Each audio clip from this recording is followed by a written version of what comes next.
Ето как работи твоя мозък. Как е възможно, например, да шофирам, да говоря по телефона, да пия вода и да внимавам в движението едновременно?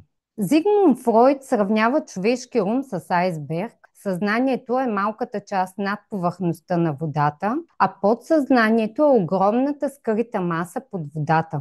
Видимата част, която е над водата, е тази, с която вие оперирате съзнателно в ежедневието си. Невидимата част на айсберга е тази, където се извършват всички процеси на заден фон. Има научни статии, които свидетелстват, че всяка секунда човешкото съзнание обработва около 40 бита информация. За да си го представите, това е файл, който съдържа кратък текст. От другата страна, човешкото подсъзнание или скритата част от айсберга обработва всяка секунда около 1 гигабайт и половина информация, а това се равнява на един нормален филм със средно добро качество или два филма с по-ниско качество. Ние реално оперираме с по-малко от 0,01% от данните, които се обработват във фонов режим. Колко малко информация имаме, на базата на която вземаме решения. 1 гигабайт и половина информация на секунда. Огромно количество информация обработва нашето подсъзнание. Това е информация, която реално ние поемаме